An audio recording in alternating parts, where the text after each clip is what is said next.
আচ্ছা, এখন যে কন্টেন্টটা আছে সেটা হচ্ছে এয়ার পলিউশন। যেটা সিলেবাসে যেটা আছে এয়ার পলিউশন এর বায়োকেমিক্যাল ইফেক্ট, কথা বুঝলা? তারপরে একটু ওয়েট করো।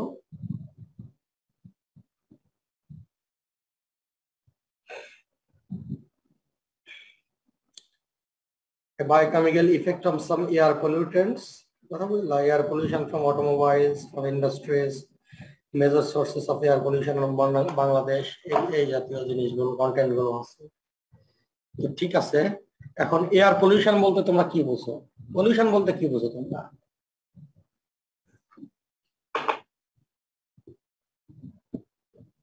হ্যালো স্যার, যেমন স্যার কোনো কিছুর যে স্ট্যান্ডার্ড যে লিমিট থাকে সেটাকে স্যার এক্সেস হয়ে গেলেই আমরা স্যার বেসিক্যালি এটাকে পলিউশন বলি। রাইট রাইট, মানে কোনো একটা কন্টামিনেন্টের প্রেজেন্ট থাকলেই, কথা বুঝলা, তাকে ওই অবস্থায় আমরা আসলে পলিউটেন্ট বলি না যতক্ষণ না পর্যন্ত একটা একটা কনসেন্ট্রেশনটা এক্সিড করে। এবং এই স্ট্যান্ডার্ড কনসেন্ট্রেশনটা বললে না, এটা সেট করা হয়েছে যে এর ওপরে গেলে এটা এনভায়রনমেন্টাল, ইকোলজিক্যাল এবং বায়োলজিক্যাল সিস্টেমের জন্য হার্মফুল। সেগুলো হচ্ছে এয়ার পলিউশন আর কি। পলিউশন কেন হয়? বিকজ কোনো প্রসেসই 100% ইফিসিয়েন্ট না। এটা পড়ছো না ওই যে ইয়াতে পড়ছো, কথা কার্নোট সাইকেলে পড়ছো নাকি? মনে আছে? থার্মোডাইনামিক্সে পড়ছো? কোনো প্রসেসই 100% ইফিসিয়েন্ট না। একটা কারে বা একটা চুলায় যতটুকু ধরো ওই যে গ্যাসের যে বার্নার গুলি আছে, রান্না করার সময় যে পরিমাণে গ্যাস বার্ন করো আর যে পরিমাণ হিট ইউজ হয়, তোমার তো এটা তো ডেফিনেটলি তোমরা বোঝো যে এটা 100% প্রডিউসড হিট, ঠিক আছে, এটা রান্নার জন্য ইউজ হয় না।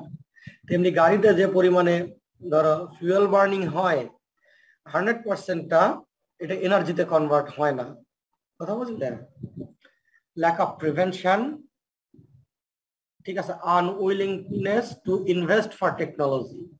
এটা বলতে বোঝাচ্ছে যে কিছু কিছু ক্ষেত্রে ধরো যে পলিউটেন্ট গুলি আছে, বুঝছো, যে সোর্স গুলো থেকে এগুলো আসে, সেগুলো রিমুভ করে সিস্টেম এনভায়রনমেন্টে ছেড়ে দেওয়া, বুঝলা? এটা হচ্ছে অনেক সময় এক্সপেন্সিভ হয়ে দাঁড়ায়। এটা সাধারণত মানুষ এটা করে না আর কি। আচ্ছা, pollution is a symbol of design failure. আচ্ছা, এখন এয়ার পলিউশনটা কি?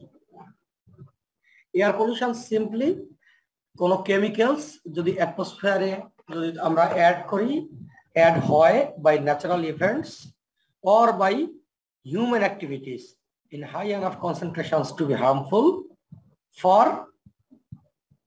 environmental, ecological and biological systems. কথা বুঝছো? সহজ কথায় যে বিভিন্ন ধরনের গ্যাস ফেজ যে কেমিক্যালস গুলো আছে, ঠিক আছে, সেগুলো অ্যাটমসফিয়ারে গেলে এটা যেতে পারে তোমার ন্যাচারাল ইভেন্ট থেকেও যেতে পারে, শুধুমাত্র অ্যানথ্রোপোজেনিক কারণে বা হিউম্যান অ্যাক্টিভিটিস এর কারণে গেলে সেটাই পলিউটেন্ট, তাছাড়া না। যেমন আর্সেনিক পলিউশন, এটা কিন্তু আমাদের বাংলাদেশের প্রেক্ষিতে এটা হিউম্যান অ্যাক্টিভিটিস এর ইন্টেন্সিফাই করে, বা মোস্টলি আর্সেনিক পলিউশনটা হয় ন্যাচারাল ইভেন্টস দ্বারা, কথা বুঝছো? তো এগুলো হচ্ছে, এটা হচ্ছে এয়ার পলিউশন। আচ্ছা, এখন এয়ার পলিউশন আরেকবার লেখা আছে। পলিউটেন্ট গুলো কি কি? Carbon monoxide, carbon dioxide, oxides of nitrogen and sulphur, dust, mist, odour, smoke, aerosol smoke. এগুলো হচ্ছে তোমার জেনারেলি আমরা এগুলোকে এয়ার পলিউটেন্ট হিসাবে আমরা কনসিডার করি। আচ্ছা,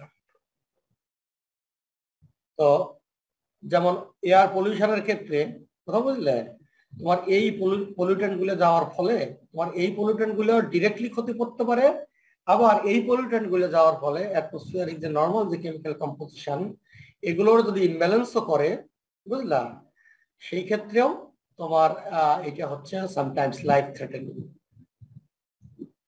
pollutants, type of pollutants, sources of pollution of air, সোর্সের উপরে বেসিস করে তোমার যদি বলে এয়ার পলিউশন কত ধরনের, এটা অনেক ধরনের হয়, অনেকভাবে ক্লাসিফাই করা যায়। যেমন যখন তুমি সোর্সের উপরে তুমি মানে বেস করে তুমি যখন ক্লাসিফাই করবা, তখন একটা হবে ন্যাচারাল সোর্স আর একটা হবে হিউম্যান সোর্স বা ম্যান মেড সোর্স। ঠিক আছে? যেমন ন্যাচারাল সোর্স আছে ভলকানোস, ফরেস্ট ফায়ার।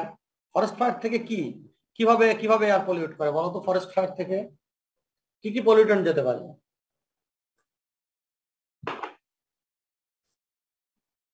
আসো,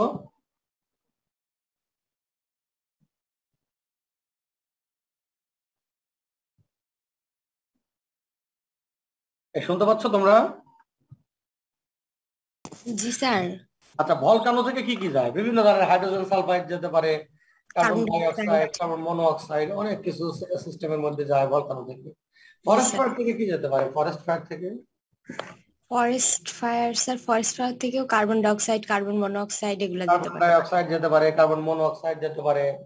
আবার ভলকানো থেকে যেরকম ডাস্ট পার্টিকেল গুলো যায়, ফরেস্ট ফায়ার থেকেও ওই যে বিভিন্ন যে অ্যাশ আছে না তোমার বার্নিং এর ফলে, সেগুলো তোমার এয়ার পলিউশন করে আর কি। ঠিক আছে? আচ্ছা, আবার ফরেস্ট ফায়ার থেকে হিট প্রডিউস হয়। তো হিট প্রডিউস হলেও ঠিক আছে, অ্যাটমসফিয়ারিক যে সিস্টেমটা, কেমিক্যাল কম্পোজিশনের চেঞ্জ হবে, টেম্পারেচারের চেঞ্জ হবে, টেম্পারেচারের চেঞ্জ হলে প্রেসারের চেঞ্জ হবে। কথা বুঝলাম? ফরেস্ট ফায়ার থেকেও ধরো হয়। তারপরে তোমার অনেক বায়োজেনিক সোর্সও আছে, বায়োলজিক্যাল সোর্সও আছে অনেক। ঠিক আছে? আচ্ছা, যেমন ধরো মিথেন প্রোডাকশনটা, বুঝলা? এটা বায়োজেন নরমালি এটা এটা ধরো ওই যে এগ্রিকালচার ল্যান্ড থেকে বা ধরো অনেক ওই যে ওয়েটল্যান্ড গুলো আছে, ওয়েটল্যান্ড থেকে মিথেন প্রোডাকশন হয়। আচ্ছা, ডেফিনেশনটা তোমরা ক্লিয়ারলি দেখে নিও, আরো যদি দেখতে চাও টেক্সট আছে আর কি, আমি যে কথাগুলো বলছি সেগুলো।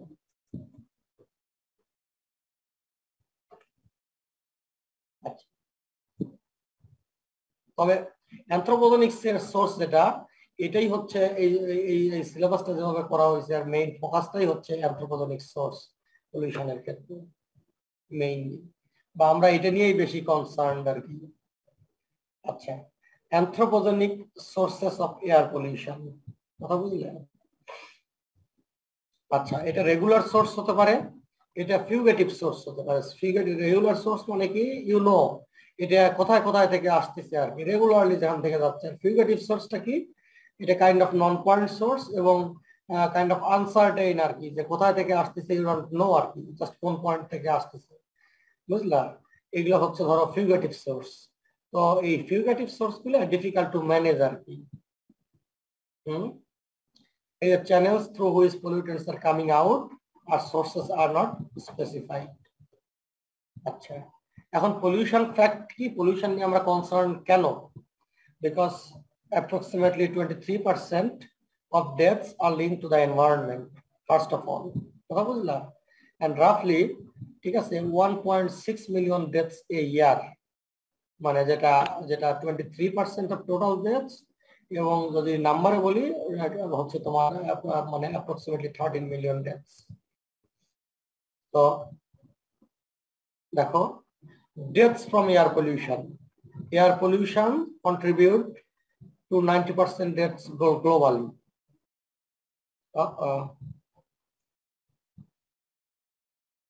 ও, এটা হচ্ছে টোটাল এনভায়রনমেন্টের কথা বুঝলা, 23% deaths are link to the environment. এটা ইন পার্টিকুলার ঠিক আছে, এটা এয়ার পলিউশনের সাথে লিঙ্ক না, but 9% deaths are directly link to air pollution. এটা গ্লোবালি যত ডেথ হয় তার মধ্যে 9% হচ্ছে এয়ার পলিউশনের সাথে সম্পৃক্ত। এটা হচ্ছে তবে জায়গা ভেদে তোমার কোন এরিয়াতে আছে এয়ার বেসিসে এটা ভ্যারি করতে পারে। এভারেজ হচ্ছে 9% আর ভ্যারি তোমার ফ্রম 2 to 15%। এটা ডিপেন্ডিং অন দ্য কান্ট্রি। যদি আমাদের এই যে সাউথ এশিয়ান রিজিয়ন ধরো, ইন্ডিয়া বাংলাদেশ ধরো, দেখতে পাচ্ছ আমার কাছারটা এই জায়গাটায় দেখো ডিপ অনেক, এবং এখানে এই যে মোর দেন 15% এই এরিয়াটা আমার মনে হয় এটা ড্র করার দরকার নাই, তোমরা দেখতে পাবে আর কি। বুঝলা? দেখো, এই দেখো এখানে আছে, এটা সম্ভবত চায়না। ঠিক আছে, এই এরিয়াটা দেখো, এই এরিয়াও মোটামুটি ডিপ এরিয়া, মোর দেন 10% হবে আর কি। এখানে এখানে global death because of air pollution, এই জায়গাগুলো আর কি। কথা বুঝছো?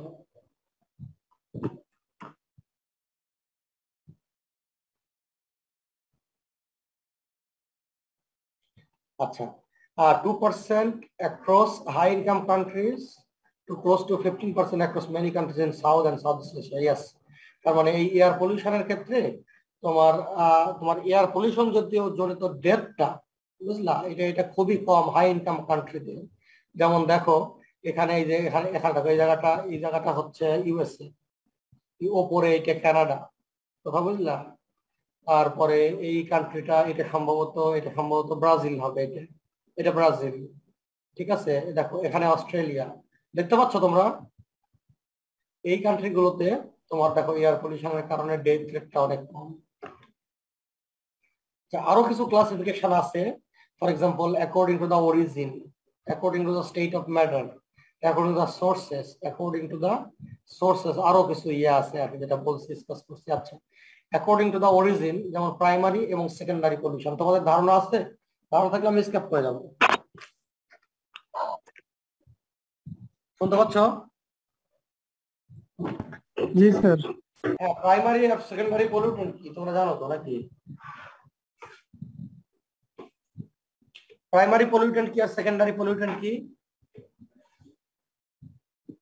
তোমার কথা বলো, কথা বললে আমার সুবিধা হয়। স্যার ভুলে গেছি। হ্যাঁ স্যার প্রাইমারি স্যার বেসিক্যালি যেগুলো স্যার মানে সরাসরি স্যার যখন নির্গত হয় স্যার এটা আমাদের জন্য ক্ষতিকর, বাট সেকেন্ডারি হচ্ছে স্যার যেটা নির্গত হয় সেটা আবার কনভার্ট হয়ে অন্যটা কম্পাউন্ডে স্যার হয়ে যায়, এরকম নাকি স্যার? হ্যাঁ, এই যে বললে আমি এখন বুঝলাম যে তোমাদের পড়া আছে, এটা তোমরা জানো আর কি। I don't take too much time, মানে spend too much time on this topics.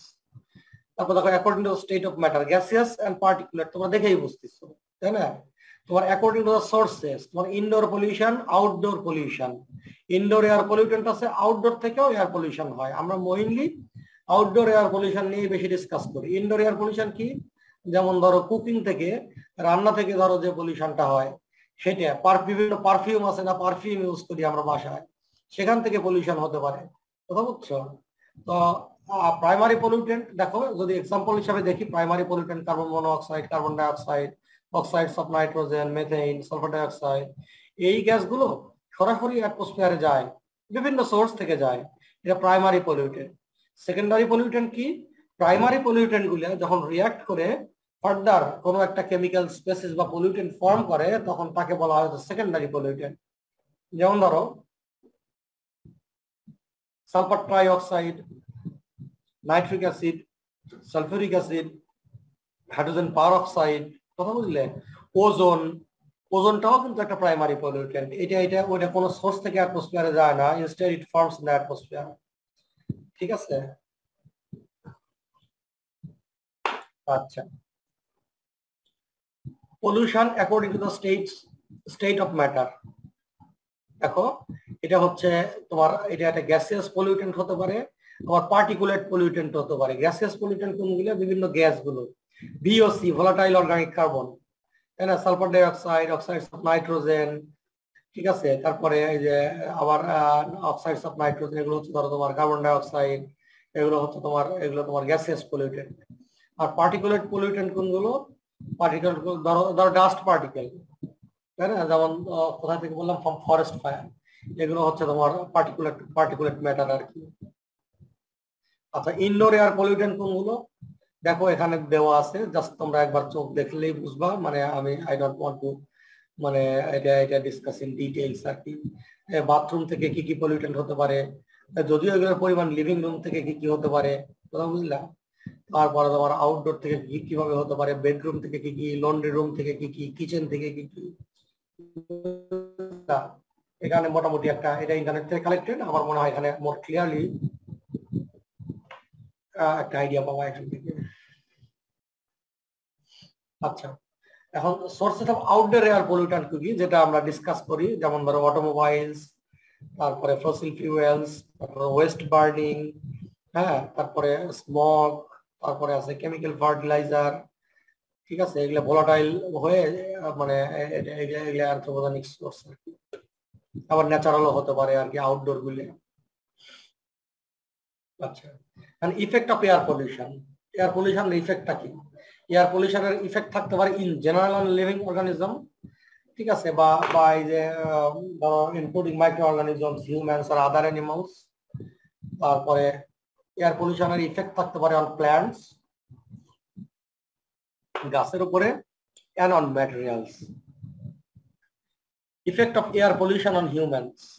ঠিক আছে, এটা এটা আমি ডিটেইলস আমি যাব না, বাট আমার মনে হয় যে পরীক্ষার সময় এই কোশ্চেন আমি কি জানি এটা ডিসকাস করার কিছু নাই আসলে, আর ডিসকাস করলে তোমাদের মনেও থাকবে না এটা, বুঝলা? বা অনেস্টলি স্পিকিং আমার নিজেরও মনে থাকবে না। কি জন্য মনে থাকবে না? যে মোরলেস এয়ার পলিউটেন্ট গুলোর সবগুলোরই কিছু কাছাকাছি কমন কিছু ইয়া আছে আর কি, ইফেক্ট আছে আর কি। এছাড়াও এডিশনাল কিছু ইফেক্ট আছে, তোমরা এটা দেখে নিও আর কি, পড়ে নিও। এটা পুরো মানে এটা তো তোমাদের পড়তে হবে আর কি, আমার মনে থাকুক না থাকুক তোমাদের পড়তে হবে এটা। তার কারণ এই জাতীয় জিনিস সামটাইমস পরীক্ষায় দেয়। আমি অনেক সময় এই জাতীয় জিনিস দিই না, কিন্তু অনেকে এই জাতীয় জিনিস হয়তো দিয়ে ফেলতে পারে মানে একটা সময় আর কি, কাজে তোমরা বিপদে পড়বা। আচ্ছা, effect of air pollution in on plants. প্ল্যান্টের ক্ষেত্রে কি হতে পারে? ঠিক আছে, যেমন ধরো এটা ধরো কেমন, যেরকম ডেড অর হচ্ছে dying trees are a common sight in areas affected by acid rain. তারপরে acid rain also removes minerals and nutrients from the soil the trees need to grow. এখন এখানে যে কোশ্চেনটা আছে, কথা বুঝলাম, আমি নেক্সট চ্যাপ্টার যখন সয়েল পলিউশন পড়াবো সেখানে আমি মোর ডিটেলস ডিসকাস করব ধরো এই জাতীয় জিনিসগুলো। Acid rain removes minerals and nutrients from soil that trees need. অথবা অ্যাসিড রেইন এটা রেস্ট্রিক্ট করে, ঠিক আছে, for the nutrients and minerals, ঠিক আছে, তোমার হচ্ছে ফ্রম সোয়েল টু ট্রিজ আর কি, ঠিক আছে। তো এইটা হচ্ছে এই জাতীয় কেন কিভাবে এই জাতীয় জিনিসটা আমি হয়তো নেক্সট এর দিকে আমি এক্সপ্লেইন করবো আর কি, নেক্সট চ্যাপ্টারটাতে। তারপরে দেখো ক্লাসে আছে, হ্যাঁ। আচ্ছা, আবার দেখো, chronic exposure of leaves to air pollutants can break down the waxy coating that helps prevent excessive water loss and leads to damage from disease, pest, drought and frost. তার মানে যেটা বলতেছে, এক ধরনের গাছগুলো তোমার পাতায় এক ধরনের ওয়েক্সি কোটিং থাকে আর কি, বুঝলা? তো তোমার যখন যখন অ্যাসিড রেইন হয় বা কিছু অ্যাসিড রেইন বা অ্যাসিড রেইন ঠিক না, অ্যাসিড রেইন বা কিছু এয়ার পলিউটেন্ট করে কি, এটা স্পেসিফিক না, এই জন্যই স্পেসিফিক না, এটা এখানে স্পেসিফিক নাই, ইভেন ইনফ্যাক্ট আমিও জানি না আর কি, বুঝলা? তো কিছু কি করে, ওই ওএইচসি কোটিংটা ব্রেক করলে তোমার ওয়াটার থেকে ওই যে ইয়া হয় না, কি বলে, ট্রান্সপোরেশনই বলে তো, হ্যাঁ, তোমার যেটা হচ্ছে একে প্রস্বাদন বলে বাংলায়, তোমাদের মনে আছে? প্রস্বাদনই মনে হয়, গাছ থেকে পানি বের হয়ে যায় গাছের পাতা থেকে, কথা বুঝলাম? তো ওএক্সি কোটিংটা যখন নষ্ট করে দেয় তখন গাছ থেকে এক্সেসিভ ধরো পানি লস করে, মানে অ্যাজ এ রেজাল্ট তোমার মানে plants or trees suffer from dehydration, কথা বুঝলাম? যে পরিমাণে আসে তার চেয়ে বেশি যায় আর কি। তো এটা আরেক ধরনের ইফেক্ট আর কি। তাহলে প্ল্যান্টস এর ইফেক্ট দুই ধরনের, একটা হচ্ছে ধরো অ্যাসিড রেইনের ফলে ডিরেক্টলি এটা প্ল্যান্ট ক্ষতিগ্রস্ত হতে পারে, আবার এয়ার পলিউটেন্টের কারণে যে ওয়েক্সি কোটিংটা রিমুভ করে তোমার এক্সেসিভ ওয়াটার গাছ থেকে তোমার লিভস এর মাধ্যমে অ্যাটমসফিয়ারে চলে যায়। আবার যখন অ্যাসিড রেইন হয় তখন যে সয়েল এনভায়রনমেন্টটা যখন অ্যাসিডিক হয়, অ্যাসিডিক সয়েল এনভায়রনমেন্টে, এটা আমি মেকানিজমটা পরে পড়াবো আর কি, অ্যাসিডিক যখন সয়েল এনভায়রনমেন্ট হয় তখন এখান থেকে নিউট্রিয়েন্ট গুলো তোমার সয়েলে কি বলে প্ল্যান্ট বা ট্রির মধ্যে কম ইনকর্পোরেশন হয় আর কি, বুঝলে? এটা হচ্ছে on plants, effect on plants.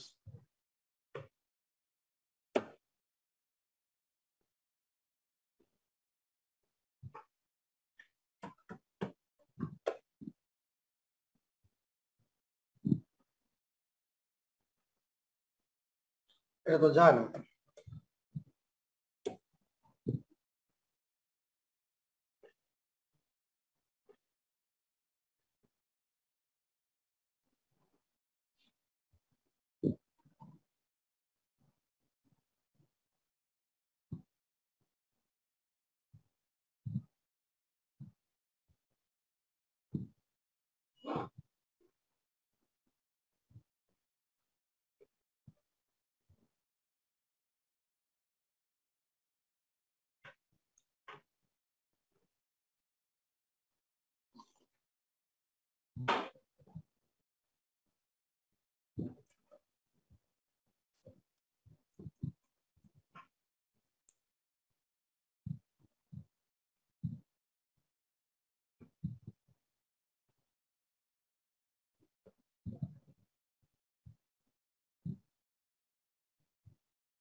আচ্ছা an effect of air pollution on material sulphur dioxide and other acids বা নাইট্রিক অ্যাসিড এগুলো ধরো মেটালের ক্ষেত্রে এটা ধরো রাস্টিং করে আর কি, বুঝলা, মানে এদের অক্সিডেশন হয় মেটাল গুলোর। তারপর sulphur dioxide, nitrogen dioxide acids and particulates তোমার দেখো কি কি করে, এটা ডিটেলস তোমরা দেখে নিও আর কি। তবে এগুলা ইন জেনারেল আমি এগুলোকে এত খুব বেশি গুরুত্ব সিলেবাসে আছে আমি দেখাই দিলাম, বাট এতগুলো এত স্পেসিফিক ভাবে যেগুলো মনে থাকবে না আর কি, বুঝলা। মনে না থাকলে আমি জাস্ট দেখে নিও, মাথায় থাকলো আর কি। ক্রাইটেরিয়া এয়ার পলিউটেন্টস, ঠিক আছে, are a set of air pollutants that cause smog, acid rain and other health hazards, ঠিক আছে। তো এটা দেখো, এটা কি কি আছে ক্রাইটেরিয়া, মানে এটা 6 ক্যাপস বলে, 6টা তোমার এয়ার পলিউটেন্ট, এটা হচ্ছে তোমার এটা খুবই ইম্পর্টেন্ট, এটা বিভিন্ন এটা সাধারণত মেজার করা হয়, যেমন carbon monoxide, sulphur dioxide, oxides of nitrogen, ozone এবং পার্টিকুলেটস আর পার্টিকুলেট ম্যাটার এন্ড ল্যান্ড। আচ্ছা, এখন কার্বন মনোঅক্সাইড এটা এয়ার পলিউটেন্ট, কথা বুঝলা, এটা কালারলেস, ওডরলেস, টেস্টলেস গ্যাস। আর কার্বন মনোঅক্সাইড সম্পর্কে আর ডিটেলস কিছু বলার নাই, তবে একটা বোধহয় তোমরা সেকেন্ড ইয়ারে পড়ছো, এটা গ্রুপ কেমিস্ট্রিতে, এটা আমাদের যে কার্বন মনোঅক্সাইডটা, এটা আমাদের ব্লাডের মধ্যে যে হিমোগ্লোবিন আছে, হিমোগ্লোবিনের সাথে আয়রন আছে, কথা বুঝলা। এই হিমোগ্লোবিনটা একটা কাইন্ড অফ মানে প্রোটিনের মানে কি বলবো, এটা আয়রনও আছে, আয়রন বাউন্ড হচ্ছে প্রোটিন আর কি হিমোগ্লোবিন। তো আয়রনের সাথে তোমার অক্সিজেনের সাধারণত তোমার বন্ডিং হয় আর কি। তো যখন কার্বন মনোঅক্সাইড কনসেন্ট্রেশন ভেতরে বেশি যাবে, তখন অক্সিজেনটা হিমোগ্লোবিনের সাথে কম বাইন্ড হবে এবং কার্বন মনোঅক্সাইডটা স্ট্রং বন্ড ফর্ম করবে আর কি। সো হিমোগ্লোবিনের অক্সিজেনের সাথে তোমার কি বলবো, এটা লিঙ্ক হওয়ার টেন্ডেন্সিটা কমে যাবে, বুঝছো। এবং এবং সেটা হচ্ছে long term exposure may lead to coma আর ডেথ। এখন ওজন, আচ্ছা ওজনটা এয়ার পলিউটেন্ট না এয়ার পলিউটেন্ট না বলো তো?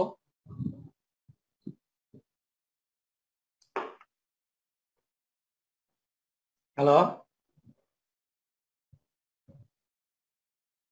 হ্যালো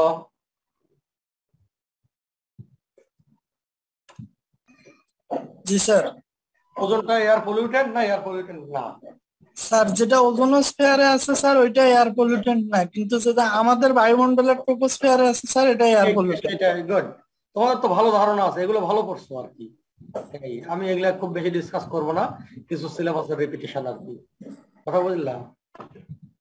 আচ্ছা রাইট, গ্রাউন্ড লেভেল ওজন আছে, যেটা আমাদের মানে একটা গ্রাউন্ড লেভেল ওজন এন্ড দা ওজন ইন দ্য স্ট্রাটোস্ফিয়ার, ওজন দুই জায়গায় থাকে, কথা বুঝছো। আচ্ছা এখন তার মধ্যে আমাদের গ্রাউন্ড লেভেলের ওজনটা এটা হচ্ছে এয়ার পলিউটেন্ট হিসেবে কাজ করে, বিকজ এর একটা হেলথ, এটা একটা হেলথ হ্যাজার্ড আর কি। স্ট্রাটোস্ফিয়ারিক ওজন ইন দ্যাট সেন্স এটা আরো ভালো, বিকজ আমাদের হার্মফুল যে ইউভি রেডিয়েশনটা সেটা হচ্ছে তোমার এটা ইয়া করে, ওজন প্রোটেক্ট করে আর কি, কথা বুঝলাম।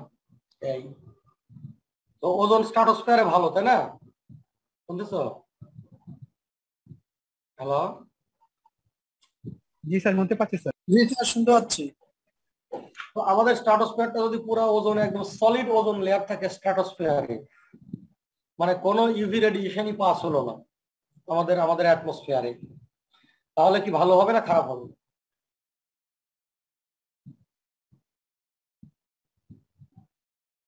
হ্যাঁ স্যার তাহলে তো স্যার আমাদের পৃথিবী স্যার গরম হবে না, ঠান্ডা হয়ে যাবে, সব যদি ব্লক করে ফেলে। আর কি হবে? আর কি হবে বলো? পৃথিবী ঠান্ডা হয়ে যাবে, আর কি হবে?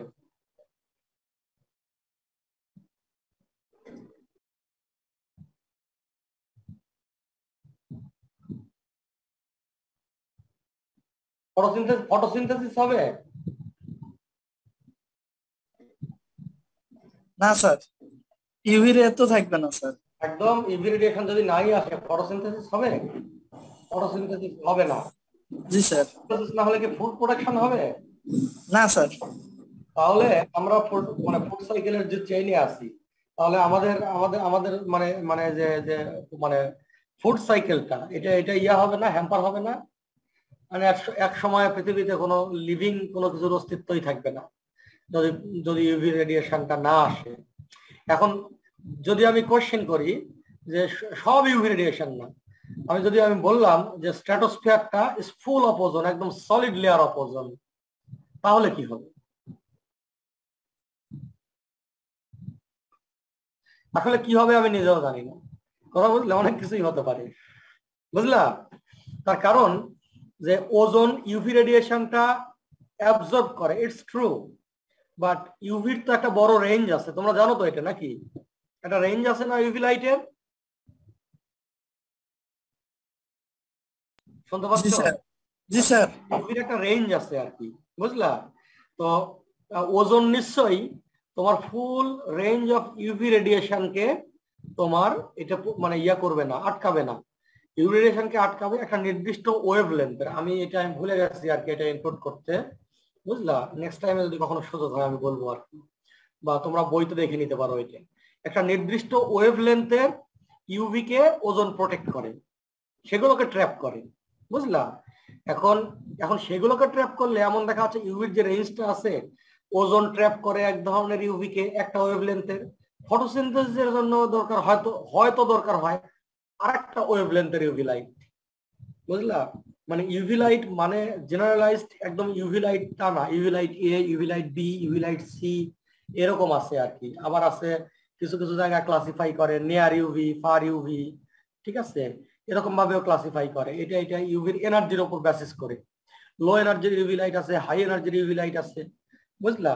এখন ফটোসিনথেসিসের জন্য কোন ধরনের ইউভি লাইট দরকার হয় আর ওজোনের জন্য কোন ধরনের ইউভি লাইট দরকার হয়, এটা তোমাদের আমি অ্যাসাইনমেন্ট দেবো। আমি তো পড়ালাম না, আমি অ্যাসাইনমেন্টের মধ্যে আমি লিখে রাখছি, দাঁড়াও।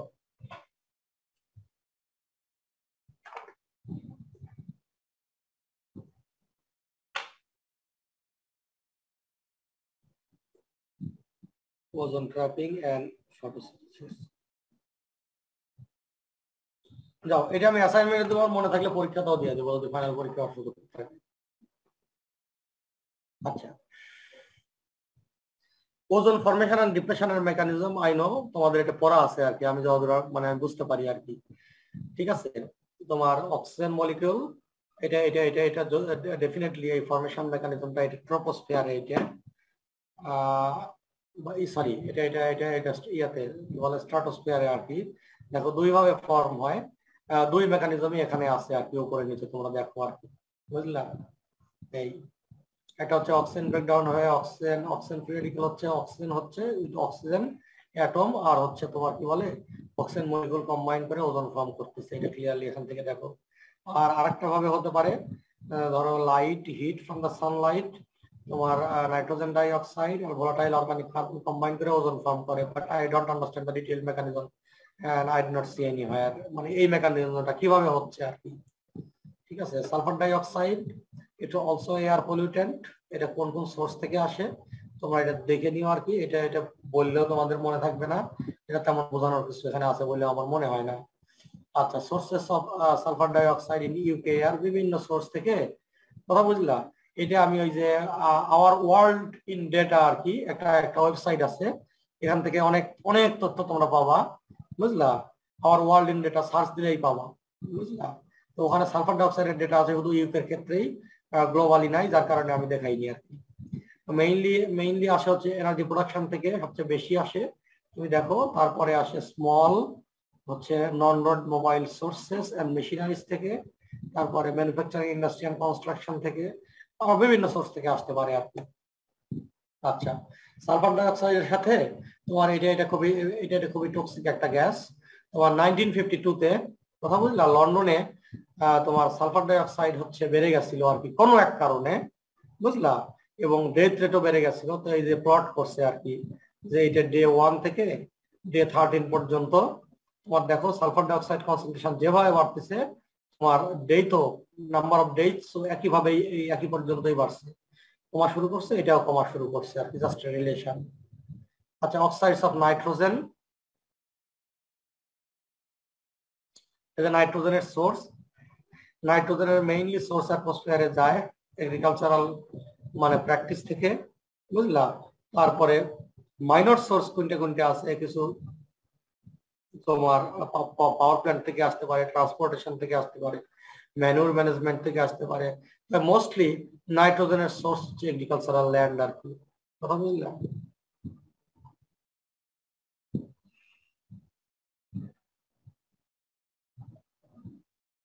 দেখো এটা হচ্ছে তোমার নাইট্রোজেন ডাইঅক্সাইডের কনসেন্ট্রেশন ধীরে ধীরে বাড়তেছে with increase in the concentration of methane and carbon dioxide.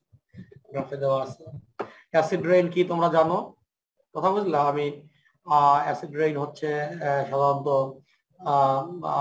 বাতাসের কি বলে বৃষ্টির পানিতে যদি কার্বন ডাইঅক্সাইড বা অক্সাইডস অফ নাইট্রোজেন আর সালফার এগুলো যদি মিক্স আপ থাকে তাহলে ওয়াটারের মানে স্লাইটলি অ্যাসিডিক হয় এবং পিএইচটা অ্যাপ্রক্সিমেটলি ধরো 5.5 বা 5.6, ঠিক আছে।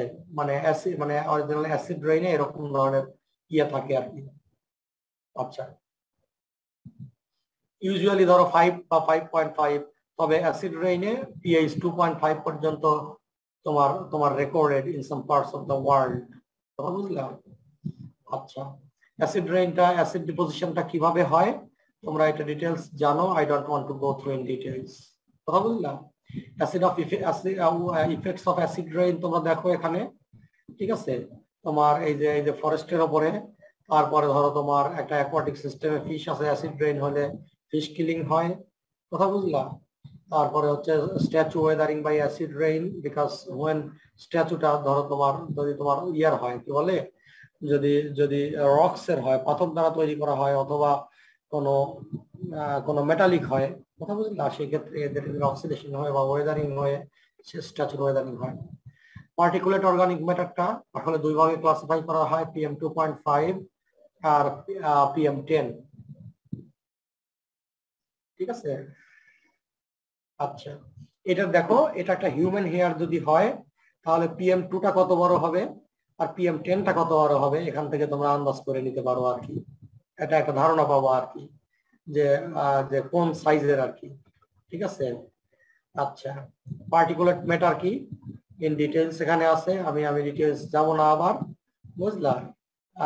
এটাই পার্টিকুলেট ম্যাটারটাই আবার রিপিট করছি এখানে, তোমরা দেখে নিও আর কি। আচ্ছা, এখন adverse health effect link to particulate matter, বুঝলা। এটা হচ্ছে decreased lung function, development of chronic lung disease and lung cancer. তো পার্টিকুলেট ম্যাটার হচ্ছে তোমার এখান থেকেই তোমরা দেখতে পাবো পার্টিকুলেট ম্যাটার 2.5 আছে আর 10 আছে।